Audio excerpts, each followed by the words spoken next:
ချစ်ပရိသတ်များအားလုံးမင်္ဂလာပါဗျဒီကနေ့မှာတော့ကျိန်စာသင့်ရတနာတိုက်ဆိုတဲ့တဘာဝလွန်ဇလန်းလေးကိုတင်ဆက်ပေးခြင်းပါတယ်ဒီဇလန်းထဲမှာတော့ကျေတော်စုရွာသားမုတ်ဆိုးကျော်နှစ်ယောက်ကတော်တဲကဖျားချောင်းပြက်ကိုလိုက်သွားကြရင်ဘာတွေဆက်ဖြစ်ကြမလဲဆိုတာကတော့ကြည့်ရှုခန်းစားအားပေးကြပါအောင်ဗျ1960ဝန်းကျင်လောက်ကပေါ့ပဲခူးရိုးမဆက်မှာကျေတော်စုဆိုတဲ့ရွာလေးတစ်ရွာရှိခဲ့ပူပါတယ်မြို့ကြီးပြကြီးနဲ့လည်းလှမ်းဝေးပြီးလူသူရောက်ပေါက်နေကအိမ်ချီကလည်း100ကျော်လောက်သာရှိတဲ့ရွာငယ်စနပုတ်လေးတစ်ရွာသာဖြစ်တယ်ဗျရွာသူရွာသားတွေကလည်းတန်းပညာအားနည်းသလိုတောင်ရလုံးတောပြည့်စားတဲ့လုံတွေနဲ့ပဲတန်မိုးဝဲကြောင်းခဲကြရတာပါအဆိုပါကြီးတော်စုရွာလေးမှာမုတ်ဆိုးလို့လောက်ကင်နေရတဲ့ထုံးအောင်ဆိုတဲ့လူငယ်လေးတစ်ယောက်လည်းရှိပါတယ်မျိုးစင်ဆက်မုတ်ဆိုးလို့ပဲလောက်ကင်လာတာကြောင့်ထုံးအောင်တယောက်လည်းငယ်စဉ်တောင်ကြီးကလေးဘွားတွေကမုတ်ဆိုးလုံးနဲ့ပဲထမင်းစားခဲ့ရတာပါအိမ်ထဲမှာလည်းတနိုင်တပိုင်ကြက်ကလေးတွေကိုမွေးထားတာကြောင့်လူပြိုကြီးတယောက်ဖြစ်တဲ့သူ့အတွက်တော့ဖူလုံနာထက်ကိုပိုရှန်နေခဲ့တာပါအားလက်တဲ့ချိန်တွေမှာဆိုမဲလိုက်အိမ်မှာရှိတဲ့ချိန်တွေဆိုကြက်ကလေးတွေကိုပြုစုရင်းအေကျန်းသားရတဲ့ဘွားလေးကိုဖျက်ဆီးခဲ့တာပေါ့ဒါပေမဲ့တရက်မှတော့သူတို့ရွာလေးတွေကိုကားဖြူလေးတစ်စီးရုတ်တရက်ဝင်လာခဲ့ပါတယ်မြို့ပြနဲ့လှမ်းဝေးတဲ့ပြင်ခုလိုကားနဲ့လာတဲ့ဧည့်သည်ဆိုတာကလည်းတခါမှကိုမလာဘူးလောက်ရှားပါလွန်လာပါတယ်ဒီထက်ပိုပြီးအံ့ဩစရာကောင်းတာကအဆိုပါကားဆွေမရှိမျိုးမရှိတကောင်ကျွတ်မုတ်ဆိုးထွန်းအောင်ရဲ့အိမ်ရှိမှာတဲ့တဲ့ကြီးကိုထိုးရဲလိုက်တာပါပဲအဲ့ဒီနောက်ရက်ခတ်မမြင့်ခန္ဓာကိုယ်ဖွင့်ထော်ထားတဲ့လူတစ်ယောက်ဆင်းလာပြီးမုတ်ဆိုးထွန်းအောင်နဲ့စကားတွေပြန်လည်ပြောဆိုနေခဲ့တာပါသူတို့နှစ်ယောက်စကားပြောနေတဲ့ပုံကတယောက်နဲ့တယောက်သိနေကြဟန်တူပြီးထွန်းအောင်ကတော့ကားပေါ်ကလူပြောတဲ့စကားတွေကိုသာအသာတကြီးနားထောင်နေခဲ့ပါတယ်တကယ်တော့ထွန်းအောင်ရဲ့အိမ်ကိုရောက်လာတဲ့သူဟာမြို့ဘဝကုံတယ်ပွဲသားကြီးဦးစောအောင်ရဲ့တပည့်ရင်အောင်ကြီးဆိုသူပဲဖြစ်တယ်ဗျစကားပြောဟန်တော်တော်လက်လက်နဲ့မျက်နှာမှာလည်းဓာရှာယာကြီးလိုမာရုပ်ပါနေတဲ့အောင်ကြီးဟာဘလို့နီးနဲ့မှလူကောင်းတယောက်ဖြစ်နိုင်မှုဆိုတာကိုတော့ထုံးအောင်တယောက်ရိတ်စားမိနေခဲ့ပါပြီငါတထေးကမင်းကိုလမ်းပြခေါ်ခိုင်းလို့ပါကွာမင်းတို့လည်းငါပြောထားတဲ့အတိုင်းပေးပါမယ်နောက်ပြီး SC ကိုရောက်သွားရင်လည်းထပ်ပြီးတော့ပေးဦးမှာပါကွာလမ်းပြတာကတော့ဟုတ်ပါပြီအဖေအကြောင်းမှာအန်နယ်ရှိတဲ့နာနာဘွားတွေကစောင့်ရှောက်နေတာဆိုရွာထဲမှာကျွန်တော်ထပ်ပို့ပြီးတက်ကြီးဝါကြီးတဲ့မုတ်ဆိုးတွေလည်းရှိတာပဲဗျာကျွန်တော်ကြောင့်မှဘာဖြစ်လို့လာခေါ်ရတာတော့သူတို့ကတွေ့ကြုံမဲ့ရှိတာကွာလူငယ်ဖြစ်တဲ့မင်းလောက်တော့မတော်လက်ဘူးလေငါတို့တတိကတော်တော်လက်လက်ရှိပြီးတောကျောနဲ့မုတ်ဆိုးတယောက်ကိုရှာခိုင်းလို့ပါကွာနောက်ပြီးတော့အဖေအကြောင်းကိုသွားရတာကလည်းမကောင်းတာလို့မဟုတ်ပါဘူးကွာငါတို့တတိကသမိုင်းမှတ်တမ်းပြုစုဖို့ပါကွာမင်းတို့လည်းလမ်းပြကောက်ထိုင်းတဲ့နံပေးနေတာပဲကွာအောင်ကြီးရဲ့မျက်နှာမူရကိုကြည့်ပြီးလူကောင်းတယောက်မဟုတ်မှန်းထုံးအောင်တယောက်သိနေခဲ့တာပါဒါပေမဲ့လည်းအောင်ကြီးပေးတဲ့လမ်းပြကတသက်စာချမ်းသာသွားစေလောက်မဲ့ပမာဏဖြစ်နေလေတော့ညင်းအခက်ပြူအခက်ဖြစ်နေခဲ့တော့တယ်ဗျအဲဒါကြောင့်သူနဲ့တူနောက်ထပ်မုတ်ဆိုးဖော်တယောက်ကိုပါခေါ်မဲ့ကြောင်းအောင်ကြီးကိုပါပြပြလိုက်ပါတော့တယ်ကောင်းပြီလေခမရတို့ပေးတဲ့လမ်းပြကလည်းမစိုးပါဘူးကျွန်တော်လိုက်ခဲ့မယ်လေဒါပေမဲ့လည်းကျွန်တော်နဲ့တူနောက်ထပ်မုတ်ဆိုးတယောက်ပါခေါ်ခဲ့မယ်သူကကျွန်တော်တငယ်ချင်းရင်းကြီးပါပြီးတော့လမ်းပြကလည်းထပ်ပြီးတော့ပေးကြမလို့ပါဘူးကျွန်တော်ရမယ့်ထဲကနေသူ့ကိုတော့ခွဲပေးမှာပါကျွန်တော်တယောက်တည်းကြတခုဆိုအနေများလုံးနဲ့လေထုံးအောင်ရဲ့စကားကိုကြားလိုက်ရတဲ့အခါအောင်ကြီးတယောက်သဘောမကျတဲ့မျက်နှာထားနဲ့စိုက်ကြည့်လို့နေပါတော့တယ်ဒါပေမဲ့လည်းထုံးအောင်ကမှအပါခေါ်ခြင်းနေဟန်ရှိပြီးဒေါသတွေကိုထိန်းကခုလိုပြောလိုက်တော့တယ်ဗျရတာတော့ရပါတယ်ကွာဒါပေမဲ့တတိကလူလဲနေလေးနဲ့ပဲသွားချင်တာကွာဒါမှလည်းမှတ်တမ်းတွေရတော့လွယ်မာလေအေးပါမင်းကခေါ်ခြင်းနေတဲ့ဆိုမှတော့တယောက်တော့ခေါ်ခဲ့လေဒါပေမဲ့နောက်ထပ်တော့ခေါ်မလာခဲ့တော့နဲ့နော်မင်းတို့ဒီကိစ္စကိုသဘောတူပြီးဆိုရင်နောက်3ရက်နေလို့ရှိရင်ငါတတိကိုခေါ်ပြီးဒီကိုပြန်လာခဲ့မယ်နောက်ဆုံးမှာတော့ထွန်းအောင်တယောက်လမ်းပြလိုက်ပေးဖို့သဘောတူလိုက်ပြီးတောကြီးမြမဲတဲ့ကအနေများလာပါပြီဆိုတဲ့ဖះเจ้าပြက်ကြီးကိုသွားဖို့ကြောင်းဖန်လာပါတော့တယ်မုတ်ဆိုးထွန်းအောင်ရဲ့တငယ်ချင်းဆိုသူကတော့ရွာတောင်ဝဲမှာရှိတဲ့စောမောင်ပဲဖြစ်တယ်ဗျစောမောင်ဟာထွန်းအောင်လိုပဲတွေ့ကြုံများနေပြီဖြစ်တဲ့မုတ်ဆိုးတယောက်လည်းဖြစ်ခါအဖွားဖြစ်သူကိုမဲလိုက်ရင်ပြုစုဆောင်ရှောက်နေခဲ့ရတာပါထွန်းအောင်နဲ့မတူတဲ့တစ်ချက်ကတော့ဘွားဘေးချင်းနေရတာမဲလိုက်ရတဲ့အလုပ်ကိုလုပ်ကင်နေရပြီးအခုနောက်ပိုင်းဆိုရင်သားကောင်များတာနဲ့စားဝတ်နေရေးကကြက်တဲလာခဲ့ပါပြီဒါအပြင်ထုံးအောင်နဲ့ဆိုတငယ်ချင်းရင်းကြီးတွေဖြစ်ကြပြီးညီကိုတွေလိုချစ်ကြတယ်ဆိုရင်လည်းမမှားပါဘူးစောမောင်တယောက်အင်ကိုပြန်ရောက်ချင်းမှာပဲတော်တဲကနေရလာတဲ့ရင်းငတ်နှစ်ကောင်ကိုဇပွဲပေါ်ပြစ်တင်လိုက်ပါတယ်အဲဒီနောက်ရင်းငတ်တွေကိုကြည့်ရင်အားမလို့အားမရဖြစ်ခါစောမောင်တယောက်ခုလိုညီးတွားလိုက်မိပါတော့တယ်စိတ်ပြက်စရာပဲကွာတောကောင်တွေကလည်းတော်များပြောင်းကုန်ကြပြီလားမသိဘူးတနေ့ထက်တနေ့သားကောင်ကရှားလာလိုက်တာအခုဆိုရင်ဘာကောင်မှကိုမရတော့ဘူးဒီပုံစံတိုင်းသာဆိုငါတို့မြေဖွားဘလို့များထမင်းသွားဆွာရမလဲကွာဒီနေ့လဲရင်းငတ်နှစ်ကောင်နဲ့ရောင်းလို့လည်းမရပြုတ်လို့လည်းမရနဲ့စိတ်ညစ်လိုက်တာကွာစောမောင်တယောက်သတိလိုက်လို့ညီးတွားရင်းကနေ အဖွားဖြစ်သူရှိနေတာကိုသတိထားမိသွားခဲ့ပါတယ်ကံမကောင်းကြောင့်မလားလို့စားရဲတောက်ရဲဆင်းရဲရပေမဲ့အဖွားဖြစ်သူကိုတော့ဘာပူမင်တော့ကမှမရှိစေချင်သူပါတနေ့နဲ့တစ်ချိန်ကြာရင်တော့လက်တွေကလောက်ဝဲပြီးအမဲလဲရတဲ့အလုပ်ကိုဆွန့်လွတ်ကာဘွားကိုအေးချမ်းတဲ့နေထိုင်ဖို့ဆုံးဖြတ်ထားပြီးသားလည်းဖြစ်ပါတယ်အဲ့ဒီချိန်မှာပဲထွန်းအောင်တယောက်တငယ်ချင်းဖြစ်တဲ့စောမောင်စီကိုရောက်လာခဲ့ပါပြီစောမောင်မင်းဘာလို့စဉ်းစားနေတာတော့ဧကနာသားကောင်မရလာလို့စိတ်များညစ်နေတာမလားထားလိုက်ပါကွာငါမင်းကိုပြောစာရှိတယ်အဲ့ဒါကမင်းရောငါကိုချမ်းသာမှာကွာနောက်ဆိုငါတို့မဲလိုက်စားတော့လုံးမမဟုတ်တော့ဘူးငါတို့အေးဆေးစကားပြောအောင်ကွာအဲ့နောက်တော့စောမောင်တယောက်အရှိကကိုပြစ်လေးစီခေါ်လာပြီးအเจ้าဆောင်တီအောင်မြင်းမြန်းမာတော့တယ်တငယ်ချင်းမင်းပြောတာဘာလဲကွာဒီလောက်ပတ်စံနေအများကြီးကြောင့်ငါတို့ကဘာမှလုပ်ရမှာလဲဥပဒေနဲ့မလုပ်ကင်းတာတွေတော့ငါမလုပ်နိုင်ဘူးနော်ငါမရှိရင်သာတောင်းစားလိုက်မယ်ကွာအဲ့ဒီလိုတွေတော့မလုပ်နိုင်ဘူးဟာဘယ်ရလားစောမောင်ရငါတို့ကိုမြို့ပေါ်ကတထေးကြီးကလမ်းပြငားထားလို့ကွာအဲ့ဒါမင်းကိုငါအဖော်လာခေါ်တာလမ်းပြကားကောင်ငေါင်းနှစ်ယောက်တောက်တော့ခွဲဦးကြမယ်လေဘာမှစဉ်းစားမနေနဲ့ငါကောင်တစ်သက်လုံးရှာဖွေရင်တော့မှဒီလောက်များတဲ့ပတ်စံကိုဘလို့မှမရနိုင်ဘူးပြီးတော့ငါရောပဲပါနေတာပဲကွာနေပါဦးကွာဒီလောက်ပတ်စံနေအများကြီးပြီဘာလို့ငားတာလဲငါတို့လိုက်မဲ့နေရာကဘယ်နေရာလဲဒီတော့မှထွန်းအောင်တယောက်စောမောင်ရဲ့နားကိုကပ်ပြီးတိုးတိုးလေးပြောပြလိုက်ပါတော့တယ်စောမောင်တယောက်တငယ်ချင်းဖြစ်သူရဲ့စကားကိုကြားပြီးမျက်စိမျက်လုံးပြူသွားခဲ့ရပါတော့တယ်ဘာကွာအဲ့ဒီဖျားเจ้าကမကောင်းဆိုးရတွေရှိတယ်ဆိုဒီလောက်အနေများတဲ့နေရာများကွာသူတို့ကရောဘာဖြစ်လို့သွားချင်တာတော့ဟာအဆိုပါဖျားเจ้าဟာရုံးမတော်ကြီးထဲမှာရှိပြီးအမှန်တကယ်ပဲမကောင်းဆိုးရတွေနေတယ်လို့နာမည်ကြီးနေတဲ့နေရာတစ်ခုလည်းဖြစ်တယ်ဗျအဲဒါကြောင့်ဖျားเจ้าမှလူသူရောက်ပါမရှိသလိုမုတ်ဆိုးတွေဖြစ်တဲ့သူတို့တောင်မှမသွားချင်တဲ့နေရာတစ်ခုလည်းဖြစ်ပါတယ်ဒါပေမဲ့ထွန်းအောင်တယောက်ကတော့တသက်စာချမ်းသာသွားစေလောက်မဲ့ငွေတွေကိုမမောပြီးတငယ်ချင်းဖြစ်သူကိုမရရအောင်နားချပါတော့တယ်မင်းကလည်းကွာဒီနေရာမဟုတ်လို့ငါတို့ပတ်စံနေအများကြီးပေးတာဗောကွာသူတို့ကလည်းတမိုင်းမှတ်တမ်းပြုစုရုံနေနဲ့မင်းစဉ်းစားကြည့်စမ်းပါကွာဒီကိစ္စသာအောင်မြင်သွားရင်ငါတို့တစ်ပွားလုံးချမ်းသာသာနဲ့နေသွားရမှာနော်ငါတော့လိုက်ချင်တယ်ကွာအခွင့်အရေးဆိုတာနှခါမရဘူးငါရောပါနေတာပဲစောမောင်ရဗမာတွေးပြီးပူမနေစမ်းပါနဲ့သူတို့တခုမဟုတ်တာလှုပ်လာနဲ့ငါတို့လည်းပြန်လာမယ်လေကွာဒီတော့မှစောမောင်တယောက်ဖွားပြစ်သူကိုကြည့်ရင်လမ်းပြလိုက်ပေးဖို့သဘောတူလိုက်ပါတော့တယ်ဒီတစ်ခါလမ်းပြလိုက်ပေးပြီးတာနဲ့အမဲလိုက်တာကိုဆွန့်လွတ်ပြီးအဖွားပြစ်သူနဲ့ပဲဘွားကိုအေးချမ်းနဲ့ဖြတ်တန်းတော့မယ်လို့စဉ်းစားတွေးတော့နေခဲ့တာပါ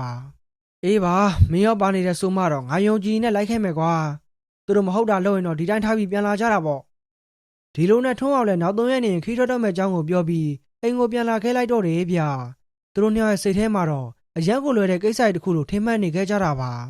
ါဒါပေမဲ့အဲ့ဒီဖျားเจ้าကိုသွားရတာဟာအသက်အန္တရာယ်တောင်ရှိနိုင်တယ်ဆိုတာကိုတော့ဘယ်သူမှမသိခဲ့ကြပါဘူးဒီလိုနဲ့မိုးတောင်းရန်ချိန်မှာတော့အမောင်တို့တွေတဖြည်းဖြည်းနဲ့ပျောက်ကွယ်သွားသလိုအရှိဘက်ကသူတွေနေမင်းကြီးလည်းကဘာမြေကိုလင်းပေးဖို့စတင်လို့ထွက်ခေါ်လာခဲ့ပါပြီ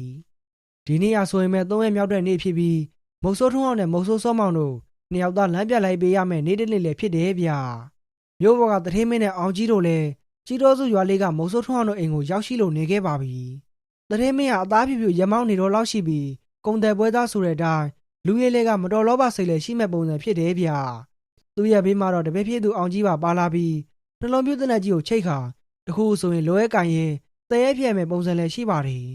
်မျက်နှာမှာလည်းမာယူကြီးကတိုင်းသားမြင်နေရပြီးဒေါသထွက်လွယ်သလိုခက်ထန်ကြမ်းတမ်းမဲ့ပုံစံနဲ့ပေါင်းနေခဲ့တာပါထွန်းအောင်နဲ့စောမောင်တို့နှစ်ယောက်ကတော့ပြင်ဆင်စရာရှိတာပြင်ဆင်ပြီးလို့တော်လေးကိုထွက်ခွာဖို့စဉ်းစားဖြစ်နေခဲ့ကြပါပြီအဲ့နောက်စောမောင်တယောက်မျိုးကလာတဲ့သတင်းမင်းတို့ကိုအစင်းသေးဖြစ်ကြောင်စကားစာပြောလိုက်တော့တယ်ဗျကျွန်တော်တို့စဉ်းစားဖြစ်ပြီဗျတော်လေးကိုထွက်မယ်ဆိုခုပဲထွက်လို့ရပြီတခုခုဆိုတာနဲ့ကျွန်တော်တို့ပြောတဲ့အတိုင်းလုပ်ပါကျွန်တော်တို့ကတောကျွမ်းနေလေစိတ်ချပါကျွန်တော်တို့ကခမားတို့ကိုဆွမ်းကုန်ကာကွယ်ပေးသားမှာပါတခုပဲကျွန်တော်တို့သဘောတူထားတဲ့အတိုင်းပဲရိုးသားသားပဲနော်အဲ့ဒါကတော့ဟုတ်တယ်ဗျဥပဒေနဲ့မကင်းတာဆိုကျွန်တော်တို့ချက်ချင်းလှည့်ပြန်မှာနော်ခမားတို့သဘောတူတဲ့အတိုင်းပေးဖို့ကိုလည်းမျှော်လင့်ပါတယ်ဒါပေမဲ့တထေးမင်းနဲ့အောင်ကြီးတို့ကတော့ရိုးသားသားနဲ့သွားဟန်မတူကြပါဘူးသူတို့ရဲ့မျက်နှာတွေမှာလောဘစိတ်တွေနဲ့ဖုံးလွှမ်းနေပြီးတမိုင်းမှတ်တမ်းကြောင့်ဆိုတာဘလို့နည်းနဲ့မှဖြစ်နိုင်မှာဘူး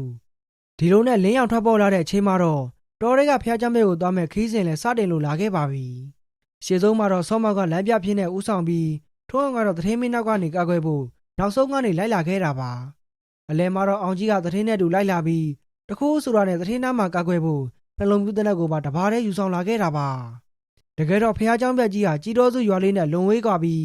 းရုံးမတော်ကြီးထဲမှာနိုင်ဝါမြတ်စွာသွားပြီးမှရောက်တာလည်းဖြစ်ပါတယ်စောမောင်တို့ခီးထွက်လာကြားလေး တော်ကြီးကလည်းအနေများလေဖြစ်ပြီးတော်ကျော်တဲ့လူမဟုတ်ရင်တော်ထဲမှာပဲမျက်စိနဲ့လမ်းပြောက်တတ်ပါတယ်။ဒါပြင်သားလိမ့်ဆန်ကြီးတွေတင်မကအ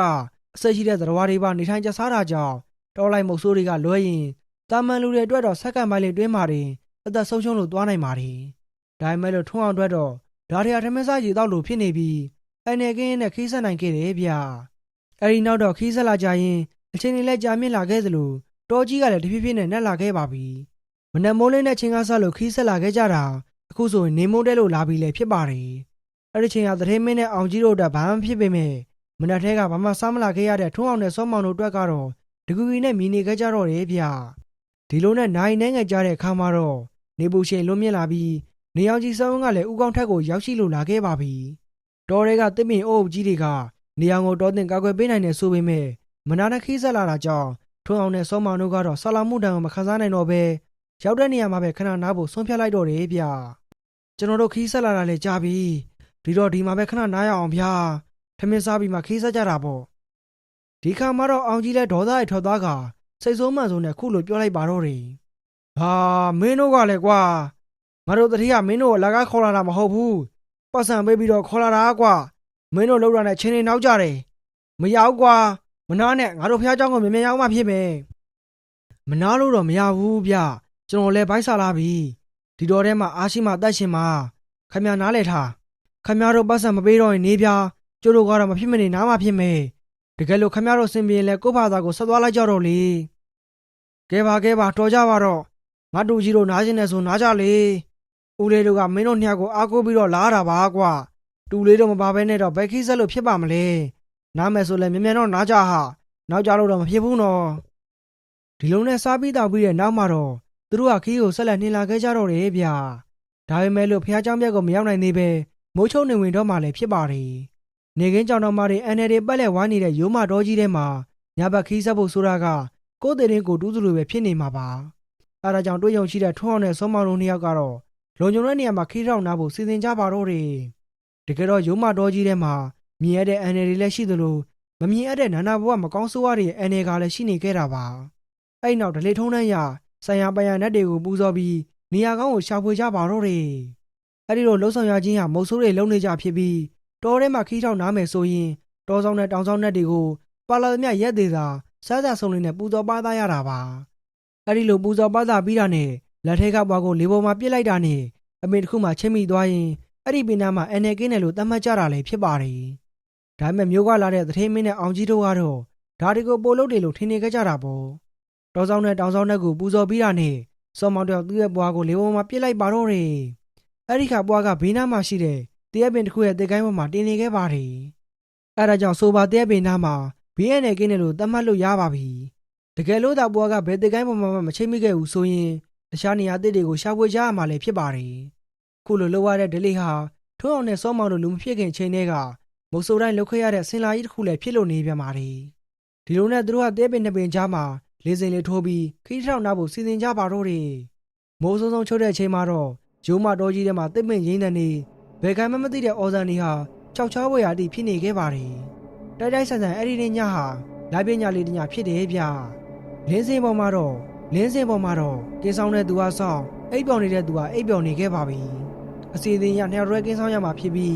ယခုကမှတော့စောမောင်တဲ့သထေးမင်းတို့နှစ်ယောက်ကင်းဆောင်ရမယ့်ချိန်လည်းဖြစ်တယ်ဗျ။ထွန်းအောင်နဲ့အောင်ကြီးတို့နှစ်ယောက်ကတော့ငုတ်တုတ်လေးအိပ်ပျော်နေခဲ့ကြပါပြီ။အဲ့ဒီချိန်ပတ်ဝန်းကျင်တစ်ခုလုံးမှောင်တီးဖြစ်နေပြီးပတ်ဝန်းကျင်မှာလည်းလူသားလိုတောကောင်တန်လိုနဲ့အမိဖော်တိုင်းတဲ့တန်ကြီးတစ်ခုကကြီးစိုးလို့နေခဲ့ပါတယ်။ဒါအပြင်ဆူရှားတဲ့မျက်ဝန်းကြီးတစ်စုံနဲ့လေးစင်ပေါ်ကိုတစ်စုံတစ်ယောက်ကစိုက်ကြည့်နေတယ်လို့ထုံးအောင်တဲ့သထေးမင်းတို့ရဲ့စိတ်ထဲမှာခံစားနေခဲ့ရတာပါ။ဘာမှမသိခဲ့ပေမဲ့သူတို့အနေနဲ့ခြောက်ချားနေတာကတော့မှန်ပါပဲ။ဂျိုးမတော်တစ်ခွင်မှာလည်းတိတ်ဆိတ်ချောက်ကနေခဲ့ပြီးမကောင်းဆိုးရတွေလာနေပြီးလို့သတိပေးနေဟန်တူပါတယ်။ဒါပေမဲ့လို့တနေကုန်ပင်ပန်းလာတာကြောင့်ပတ်ဝန်းကျင်တန်ဝတောင်မှဂုံးဆိုင်နေတော့ပ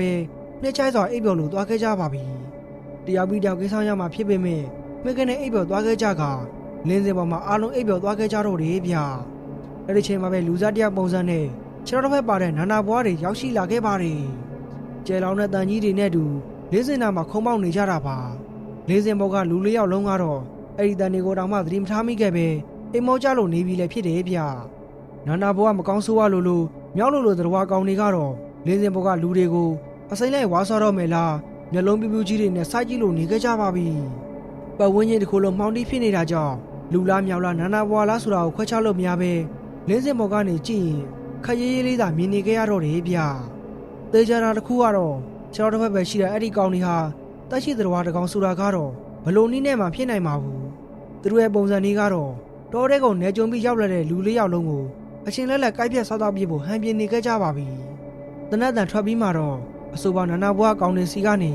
ဆူရှားတဲ့တန်နှက်ကြီးတွေထွက်ပေါ်လာခဲ့ပါပြီအဆိုပါတနက်မောင်းကိုပြစ်လိုက်တဲ့သူကတော့တထေးကြီးရဲ့လူုံတစ်ဖက်အောင်ကြီးပဲဖြစ်တယ်ဗျနာနာဘွားလိုလိုသတ္တဝါတွေကတော့တနက်တန်ကြားပြီးတဲ့နောက်ပိုင်းမှာဘယ်ကိုရောက်လို့ရောက်သွားမှမသိတော့ပါဘူးဒါပေမဲ့လည်းအော်ဟစ်တန်တွေခုံပေါပြေးလာတန်တွေကတော့ကြားနေရတော့မှဖြစ်တယ်ဗျအောင်ကြီးရဲ့တနက်တန်ကြောင့်တထေးမင်းရောစောမောင်တို့ပါလမ်းတို့လိုလာခဲ့ကြပါပြီတပည့်ဖြစ်သူရဲ့ဇာတ်ကိုသိနေတဲ့တထေးမင်းကတော့ကြောက်လန့်ကြနဲ့ခုလိုမြင်မြင်လိုက်ပါတော့တယ်အောင်ကြီးဘာဖြစ်လို့လဲကွာဘာများတွေ့လို့လဲ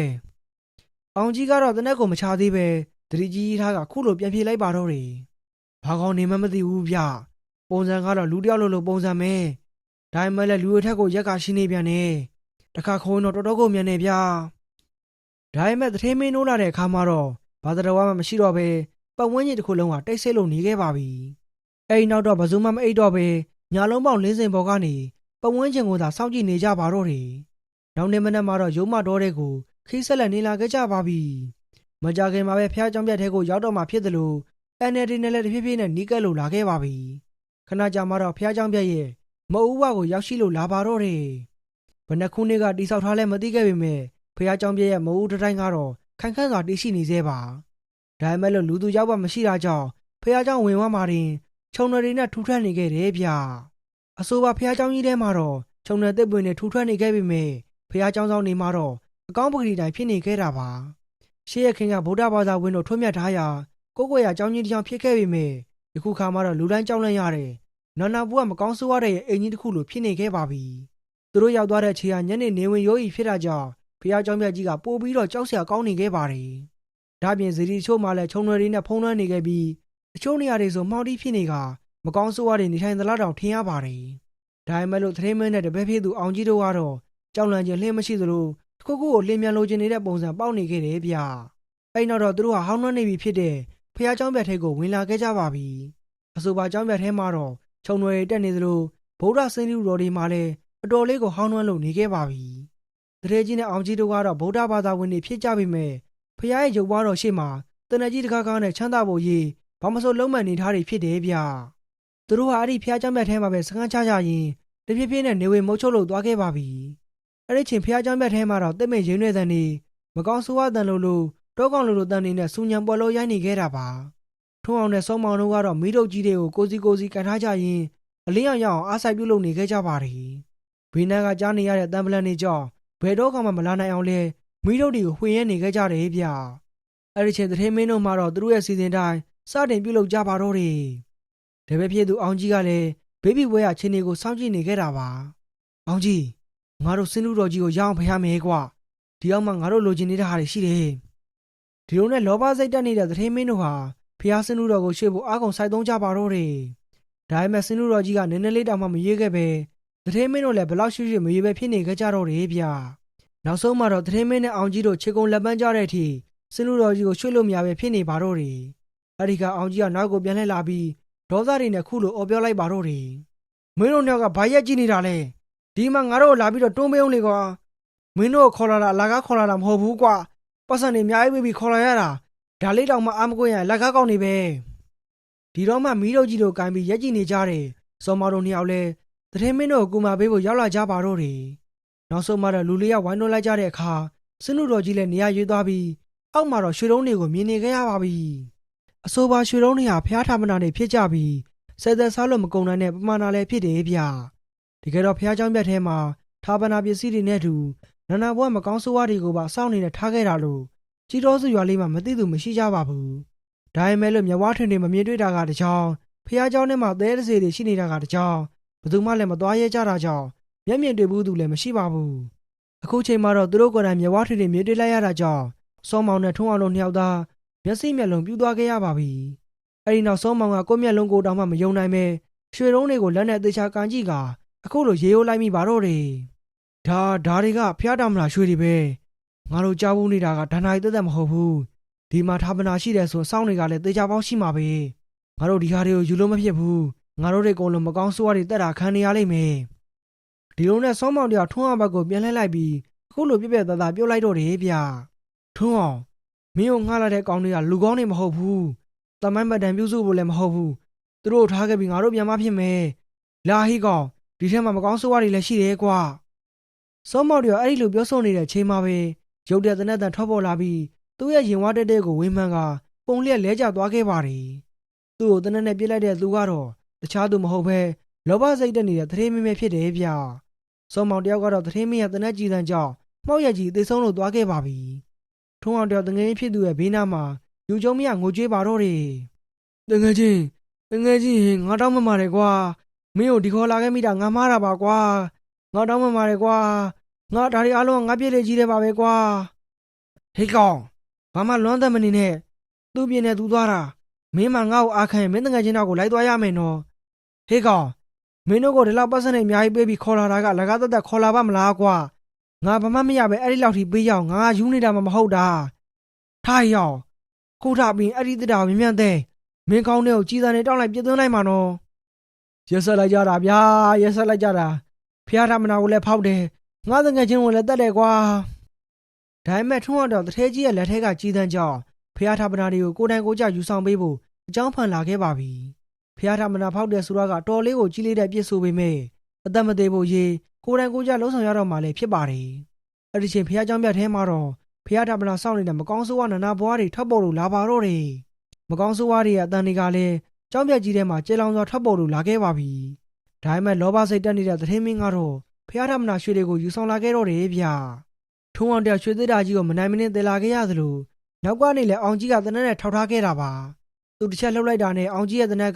သူ့ရဲ့နောက်ကျောကနေဖောက်ဝင်သွားမှဖြစ်တာကြောင့်တရေခိုင်းတဲ့အတိုင်းအသာတကြီးသာလုံနေခဲ့ရတော့တာပေါ့အဲ့ဒီချိန်ကျောင်းဝင်းတွင်းမှာတော့ခြေတပတ်ထဲသာရှိတဲ့နာနာဘွားကောင်တွေထွက်ပေါ်လာခဲ့သလိုသူတို့ရဲ့တကြီးအော်ဆန်ကြီးကလည်းတစ်ကြောင်လုံးဟိမ့်ထွက်လို့နေခဲ့ပါပြီတကယ်တော့သူတို့ကဖျားဆောင်သေးတွေဖြစ်ကြပြီးတခြားကြည့်မယ်ဆိုရင်ရက်9ပေမကမြင့်ပါတယ်အဆိုပါဖျားဆောင်သေးတွေဟာခုံစားနဲ့ထွက်လာကြပြီးသူတို့ရဲ့လက်ထဲမှာလည်းလှမ်းကြုံတွေကိုကိုင်ဆောင်ထားခဲ့ကြတယ်ဗျသူတို့မှခြေတပတ်ထဲသာပါပေမဲ့တခါခုံလိုက်ရင်တော့ဝါးနှစ်ပြန်စားလောက်ထိကိုရောက်တတ်ပါတယ်အဲ့ဒီချိန်မှာပဲတရေတဲ့ကောင်ကလက်ထဲကလှမ်းကြုံတဲ့တထဲကြီးအိုးဆိုးအောင်စီကိုတက်တက်မမတ်ပြေးထုတ်လိုက်ပါတော့တယ်ဒီလိုလင်းမြန်တဲ့အချိန်နဲ့ပြေးလာတဲ့လှမ်းကြုံကြီးဟာတတိမင်းစီကိုရောက်တော့မဲ့ဆဲဆဲမှာပဲသူ့ရဲ့တပည့်ဖြစ်သူအောင်ကြီးကဂျာကနေဝင်ခံလိုက်တော့တယ်ဗျလှမ်းကြုံကအောင်ကြီးရဲ့ရင်ဝါးတဲ့ကိုထုတ်ချင်းပေါက်သွားခဲ့ပြီးအောင်ကြီးတယောက်အင်္ဂနန်းကြီးကအသက်ပြောက်သွားခဲ့ပါပြီသွေးတွေကတော့မြင်ကောင်းလောက်အောင်အိုင်ထွက်နေခဲ့ပြီးအောင်ကြီးကတော့တိသာရှိတပည့်ပြီးဆရာဖြစ်သူကိုအသက်နဲ့ရင်းပြီးကာကွယ်သွားခဲ့ပါပြီထုံးအောင်တယောက်လမ်းဖြန့်သွားခဲ့ကလက်ထဲကရွှေသစ်တာကြီးကိုမြေပြင်ပေါ်ပစ်ချလိုက်ပါတော့တယ်တပည့်ဖြစ်သူကအသက်နဲ့ရင်းပြီးကာကွယ်ပေးခဲ့ပေမဲ့ဆရာဖြစ်သူကတော့အတိခောက်ခတ်ဝင်နေပြီးလောဘစိတ်ကိုတော့မသက်နိုင်သေးပါဘူးတပည့်ဖြစ်သူတက်ဝမ်းနေရမယ့်စာရွှေတွေကိုသာကြောင်းမြင်မဲ့ရအောင်အများဆုံးထုတ်ဖို့စဉ်းစားတွေးတော့နေခဲ့တာပါအဲ့နောက်တော့ဦးစိုးအောင်ကခြေဆွဲမိတော့ပဲတစ်တာကြီးကိုမာပြီးကြောင်းမြင်ဘက်ကိုအများဆုံးရအောင်သွားပါတော့တယ်ဒိုနဲ့ဦးစိုးအောင်တယောက်လက်တစ်ဖက်ကတစ်တာကြီးကိုကိုင်းကကျန်တဲ့လက်တစ်ဖက်ကမီးတို့ကြီးကိုကိုင်းပြီးမနိုင်မနှင်းတည်လာရင်ကျောင်းမောဝစီကိုမရရအောင်သွားနေခဲ့ပါပြီသူ့ရဲ့နောက်မှာတော့ဖျားဆောင်တရေရဲ့တကြီးအော်ဆန်တွေကစက်သိန်းထောက်ပဲကောင်းလာပါတယ်ထုံးအောင်ကတော့တယောက်ထဲကြံခဲ့ပြီးအောင်ကြီးရဲ့လောင်းဘေးမှာကြံခဲ့ကတယောက်ထဲငိုကြွေးနေခဲ့တာပေါ့အခုချိန်သူ့ရဲ့ဘေးနားမှာဘယ်သူမှမရှိတော့တဲ့အတွက်မကြခင်မှာပဲတရေရဲ့တက်ဖြတ်တာခံရတော့မှလို့တွေးပြီးတော့ကြောက်နေခဲ့တော့တာပါဒီလိုနဲ့သူ့ရဲ့ဘေးနားမှာခန္ဓာကိုယ်ပုံပြပန်းပြန့်နေတရေတကောင်ဘွားကနေပေါ်လာပါတော့တယ်ခန္ဓာကိုယ်ကနေမဲမဲရီတွေကျနေသလိုပုတ်စော်တွေကလည်းထောင်းထောင်းနန်းစော်နေခဲ့တာပါနှစ်ဖူးပြောင်ပြောင်ကနေစပင်းတွေဖွာလာချထားပြီးအထီလာမှလာခွဲခြားလို့မရအောင်ဖြစ်နေခဲ့ပါတယ်ဒီလိုနဲ့နောက်ထပ်တရေတွေထပ်မံရောက်ရှိလာခဲ့ပြီးရဲရဲနေတဲ့မျက်ဝန်းကြီးတွေနဲ့ထုံးအောင်ကိုစိုက်ကြည့်လို့နေပါတော့တယ်အဲ့နောက်တရေတကောင်ကထုံးရရဲ့ရှေ့ကိုခုံဝင်လာခဲ့ပြီးစူးရှားတဲ့မျက်ဝန်းနီနီကြီးတွေနဲ့စိုက်ကြည့်နေပါတော့တယ်တရေပါဇက်ထဲကနေလဲထိုးဆန်းတဲ့တန်ကြီးတွေထွက်ပေါ်နေခဲ့သလိုရဲရဲနေတဲ့မျက်ဝန်းကြီးတွေနဲ့စိုက်ကြည့်နေပုံကထိမ်းမြနဲ့အောင်ဒေါသထွက်နေတဲ့ဆိုတာကိုအတိုင်းသားမြင်နေခဲ့ရပါတယ်နောက်ဆုံးမှာတော့တရေကြီးကသူ့ရဲ့လက်ချုံကိုကင်မြောက်လိုက်ပြီးထုံးအောင်ကိုချိန်ရွယ်လိုက်တော့တယ်ဗျထုံးအောင်တယောက်ကတော့အဲ့ဒီချိန်မှာထားပြင်းရင်လဲမလို့တော့ဘူးဆိုတာကိုသိနေတာကြောင့်ဖះတရားသာတာပြီးတော့နေခဲ့ရပါတယ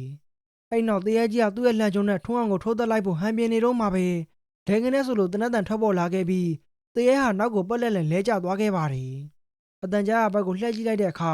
ကျောင်းဆောင်ဘော်ကနေတနက်နဲ့ချိန်ရွယ်ထားတယ်စောမောင်ကိုမြင်လိုက်ရပါပြီစောမောင်ကနောက်ထပ်ကြီးစံတစ်ထောင်ကိုထိုးထားလိုက်ပြီးတရေတွေကိုမျက်နှာမခံနဲ့စိုက်ကြည့်နေပါတော့တယ်အဲ့နောက်တရေတွေလည်းခုံဆွားနဲ့စောမောင်ကြီးစီကိုဒေါသတွေနဲ့ပြေးလာပါတော့တယ်ထွန်းအောင်ကလည်းသူ့စီပြေးလာတဲ့တရေတွေကိုတကောင်မိတကောင်အားရပါရပြစ်ခတ်နေပါတော့တယ်တရေတွေလည်းခေါင်းတွေပွင့်ထက်ကထွန်းအောင်ရဲ့ကြီးစံတွေအောက်မှာလဲကျလို့သွားတော့တာပေါ့တရေတွေအလုံးကုန်သွားတဲ့အခါမှာတော့စောမောင်တို့ထွန်းအောင်ချီရဘက်ကိုတနက်မမတ်ရှောက်လာနေခဲ့ပါပြီဒါပေမဲ့လို့ထွန်းအောင်ရဲ့မျက်လုံးထဲမှာတော့စောမောင်ဟာစောစောရတရေတွေနဲ့မထူးမခြားနာပဲဖြစ်ပါတယ်တငယ်ချင်းမင်းဘလို့ရောက်လာတာလဲမဟုတ်မှလွယ်ရောမင်းတရေမင်းဖြစ်နေတာလားဟာမိမေကြီးတော့တရေရမှာလားဟာတရေမဟုတ်လို့မင်းရှိကိုရောက်လာတာပေါ့ကဲပါအဲ့ဒါကြီးထားစမ်းပါငါတို့ဒီเจ้าနဲ့ကနေမြန်ထွက်ပြေးမှရမယ်မပြေးနိုင်ငေါင်းနှောင်လုံးသေးမနော်ဒီတော့မှထွန်းအောင်တယောက်လက်နေရကနေထားရလိုက်ပြီးကကာကြီးသေးနေတဲ့တရေကိုကြည့်ကထိတ်လန့်နေပါတော့တယ်ဒီကောင်လေးကဘာကောင်နေလဲကွာငါတသက်နဲ့ကိုခုမှမြင်ဘူးတော့တယ်ကြောက်စရာကောင်းလိုက်တာကွာဒီကောင်လေးကဖျားဆောင်တရေပဲကွာရှေ့တုန်းကဘရင်တစ်ပါးကဒီဖျားဟုတ်တယ်ပြီးအဆောင်နေဖြစ်နေထားခဲ့တာလို့ငါကြားဘူးတယ်အချိန်ကတော့စစ်စီတွေပေါ့ကွာအေးဒါနဲ့ငါတို့ကဒီထက်ကနေဘလို့လွတ်အောင်လုပ်မှလဲဒီကောင်တွေကတော်တော်မြန်နေသူတို့လက်ထက်ကလွတ်ဖို့ဆိုတာကတော့မလွယ်ဘူးနော်တကယ်ချင်းအဲ့ဒီခါစောမောင်ကသူ့ရဲ့လက်ထက်ကအမေအောင်ဆက်ကူလေးလေးနှစ်လက်ကိုထုတ်ပြလိုက်တော့တယ်ဗျာဒါကငါဖေပေးခဲ့တာတွေပဲထုံးအောင်ရဒီဆံကိုကိုနဲ့မကွာဆောင်ထားပြီးအသားအောင်လိုက်မယ်ဆိုရင်တရေတွေကငါတို့မမြင်ဘူးတဲ့ကွာရောမင်းလည်းယူထားကျောင်းဝင်းထဲကိုလှည့်ကြည့်လိုက်တဲ့အခါမှာတော့ရေရဲနေနေတဲ့မျက်လုံးကြီးတွေနဲ့ပိုးရှားတိချလုံနေကြတဲ့တရေလေးငါးကောင်ကိုတွေးလိုက်ရပါတယ်မတော်လို့သာအဲ့ဒီတရေเจ้าကိုရောက်သွားခဲ့မယ်ဆိုရင်တော့လွန်မြောက်ဖို့ဆိုတာကတော်လေးကိုခင်းသွားတော့မှဖြစ်ပါတယ်တွေးလားငါကောင်ဟိုမှာသေးတွေများကြီးပဲငါတို့ဒီဆောင်ကိုတယောက်တစ်ခုစီယူသွားပြီးတောက်အောင်ထားရမယ်ပြီးရင်တော့ကျောင်းမြင်ဘက်ကိုရောက်အောင်သွားကြမယ်ဒါပေမဲ့အတောက်အောင်ထားဖို့ကရေးကြီးတယ်ကွာဒီကြားထဲရောက်သွားလို့သူတို့သိသွားရင်တော့ငါတို့အမဲဝိုင်းဖျက်ကြလိမ့်မယ်ကဲစဉ်းစားဖြစ်ပြီလားအေးချကွာဒီချိန်ရောက်မှတော့တုံးတက်တဲ့ကြားကရင်ဆိုင်ရတော့မှာပဲအိမ်နောက်မှာတော့တငယ်ချင်းနှစ်ယောက်သာဆောင်းကိုကြည့်ရပအောင်စုပ်ကိုင်းရင်အသားအောင်ထားကကိုင်းတော်တဲ့ကိုဝင်လာခဲ့တော့တယ်ဗျတရေတွေကတော့မျက်လုံးဝင်းကြီးတွေနဲ့ပိုရှားတိချလုံနေခဲ့ကြပြီမယ်သူတို့နှစ်ယောက်ကိုတော့မမြင်ခဲ့ကြပါဘူးသူတို့နှစ်ယောက်လည်းလူတရက်ဆာလောက်မြင့်တဲ့ကိုင်းတော်ထဲမှာအသားအောင်ထားပြီးခေါင်းတွေကိုငုံထားရင်ခြေလမ်းတွေကိုချိန်နေထားခဲ့ရပါတယ်ဒါပေမဲ့လည်းကြောက်စရာကောင်းတဲ့တရေကြီးတွေကြားမှာအသားလေးသာသွားနေရပြီးမိသွားလို့ကတော့အသက်ဘယ်ကထွက်လို့ထွက်မှန်းတော့သိမှာမဟုတ်ပါဘူးလမ်းလျှောက်လာတာ2မိနစ်လောက်ကြာပြီမဲ့မိုးပေါက်ကိုရောက်ဖို့ကတော့နည်းငယ်လိုပါသေးတယ်ဒါပေမဲ့လည်းတောက်ထားတာကြာပြီဆိုတော့ထုံအောင်တယောက်ကလည်းတင်းမခံနိုင်တော့ပါဘူးအတောက်ထားတာကြာပြီဖြစ်တာကြောင့်ရောစိတ်လုံရှားနေတာကြောင့်မှထုံအောင်တယောက်ကတော့တောက်မခံနိုင်တော့ပဲဗဇက်ကိုဟာပြီးအသက်ကိုရှူလိုက်ပါတော့တယ်အဲ့ဒီခါတရေကောင်ကသူတို့ကိုမြင်သွားပြီးမျက်လုံးပြူးပြူးကြီးနဲ့စိုက်ကြည့်နေပါတော့တယ်ဟာသွားပြီးစောမောင်ကြီးငါတက်ရှူလိုက်မိပြီဟေးကောင်ထုံးအောင်ဘာမှရှည်ရွေးစဉ်းစားမနေနဲ့တော့မိုးပေါက်ကိုရောက်အမြန်ဆုံးသာပြေးပေးတော့နောက်ဆုံးမှတော့ကျောင်းဝင်းထဲမှာရှိတဲ့နေရာနှစ်ပြားကနေခြေတော်တစ်ချောင်းထောက်တရေတွေကထွက်ပေါ်လာခဲ့ပြီးသူတို့နောက်ကိုတဲကြီးမဲကြီးလိုက်ပါတော့တယ်တငယ်ချင်းနှစ်ယောက်သာတက်လူထွက်ပြေးနေရင်တရေတွေဖမ်းမိတော့မဲ့ချိန်မှာပဲဦးရဖားရနဲ့အာကုံသုံးပြီးခုံလိုက်တော့တယ်ဗျတရေတွေကတော့ရှေ့ကိုဆက်မလိုက်နိုင်ကြတော့ပဲအုတ်တန်းတွေပေါ်ကနေသာမျက်လုံးပြူးကြီးတွေနဲ့စိုက်ကြည့်နေကြရင်မကြေမနက်ဖြစ်နေကြတော့တယ်ဗျထုံးအောင်နဲ့စောမောင်တို့လည်းအသက်ဘေးကနေလက်မတင်တွေလွတ်မြောက်သွားခဲ့ရတဲ့အတွက်ခုမှပဲတမင်းချနိုင်မှာတော့တယ်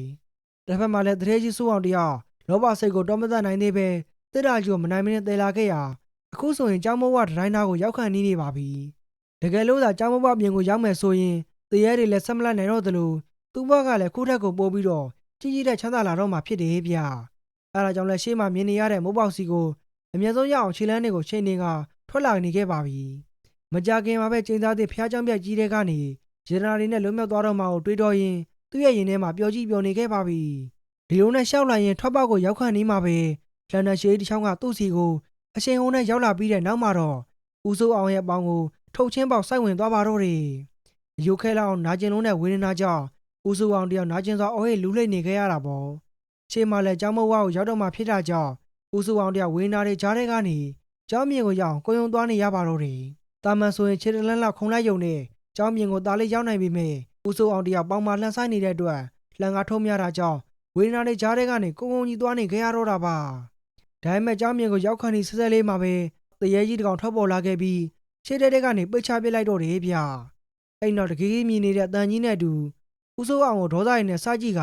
ဂျန်နရာတစ်တာကိုကင်မြောက်လိုက်ပြီး ဦးစိုးအောင်ရဲ့ခေါင်းကိုထုခွဲပစ်လိုက်ပါတော့တယ်ဒီလိုနဲ့လောဘကြီးတဲ့ဦးစိုးအောင်တယောက်ခေါင်းတစ်ခုလုံးစီးစီးညံ့ကျေသွားခဲ့ပြီးမရှုမလှသေဆုံးလို့သွားခဲ့ပါပြီနောက်တစ်နေ့မနက်မှာတော့စောမောင်နဲ့ထုံးအောင်တို့နှစ်ယောက်သားစကားတပြောပြောနဲ့ရွာကိုပြန်လာခဲ့ကြပါတော့တယ်ရုံမတော်ကြီးထဲမှာတော့ပုံမှန်တိုင်းလဲပတ်နေခဲ့ပြီးကျင်းကလိမ့်ဆန်တန်လေးတွေကကျင်းသားတင်ဖျားချမ်းပဲကြီးတွေကနေလွတ်မြောက်လာတဲ့သူတို့နှစ်ယောက်ကိုကြိုးစုံနေတဲ့လာထိမ်မှတ်နေရပါတယ်တကယ်ချင်းငါမင်းကိုတောင်းပန်စရာရှိတယ်အမေကြီးကြီးရဲ့နဲ့ဘာတွေမှတောင်းပန်ပါတော့မင်းကဒီလိုပါကွာငါကြောင့်မင်းအသက်ဘေးနဲ့ကြုံရတာမဟုတ်ပါပြီးတော့ငါလည်းသူတို့ပေးတဲ့ပတ်စံကိုမှတ်ပြီးမင်းကိုသေးတဲ့နဲ့ကိုပို့ခဲ့မိတော့မလို့ရပါတယ်ကွာမင်းလည်းငါ့ကိုပတ်စံရစေခြင်းလို့ခေါ်လာတာပဲဒီလိုဖြစ်လာလိမ့်မယ်လို့တော့ဘယ်သူကထင်မှာတော့ဟာအေးဒါနဲ့မင်းဘာလို့မသေးတာလဲအဲ့ဒါလေးလှုပ်ဆမ်းမအောင်ကွာဒီတော့မှစောမောင်ဟာသူ့ရဲ့အိတ်ထဲကနေအုံနီကတလုံးစားလောက်ရှိတဲ့ရွှေတုံးကြီးကိုထုတ်ပြရင်းတငယ်ချင်းဖြစ်သူကိုရှင်းပြလိုက်တော့တယ်ဗျတကယ်တော့စောမောင်ကဆိုပါရွှေတုံးကြီးကိုဆင်းလူနာကနေတွေ့တာဖြစ်ပြီးတရေကြီးတော့မသိခင်မှာအင်ကြီးထဲမှာဖွက်ထားခဲ့တာဖြစ်ပါတယ်တရေကြီးအိုးစောအောင်ကသူ့ကိုတနက်နဲ့ပြစ်လိုက်တဲ့ချိန်မှာတော့ကံကောင်းထောင်းမစွာနဲ့အင်ကြီးထဲကရွှေတုံးကိုထိမှန်တာကြောင့်အသက်ဘေးကနေတီးတီးလေးလွတ်မြောက်ခဲ့ရပါတယ်ဒါပေမဲ့တနက်တန်ကြောင့်လက်ဖြတ်သွားတာကြောင့်မြေမော်မပဲဝန်းလျားမောက်ကြီးလဲကျသွားခဲ့တာလည်းဖြစ်တယ်ဗျအဲ့ဒီကြောင့်ကိုပြပြနေရင်းကနေစောမောင်တရငိုရခက်ရီရခက်ဖြစ်သွားခဲ့ရပါတယ်အဖြစ်ကတော့ဒါပဲငါကောင်ရေးရွှေတုံးကြီးကဲလို့ပေါ့ကွာမဟုတ်လို့ကတော့ငါးဘွားကတော့မတွေ့ရစရာပဲငါတို့ဒီရွှေတုံးကြီးကိုတယောက်တည်းခွဲထုတ်ကြမယ်လေသုံးတင်တာသုံးလှူတင်တာလှူကြမယ်ကွာဒီလိုနဲ့တငယ်ချင်းနှစ်ယောက်သားရီမောမောစကားပြောကြရင်ကြီးတော်စုရွာလေးကိုပြန်လာနေခဲ့ကြပါပြီရွာကိုပြန်ရောက်လာတဲ့အခါတောထဲကဖျားเจ้าမြတ်ကြီးအကြောင်းကိုပြန်ပြောခဲ့ကြပြီမဲ့ဂျန်နရာတွေရှိတယ်ဆိုတာကိုတော့ဘယ်တော့ခါမှပြောပြခဲ့ပါဘူး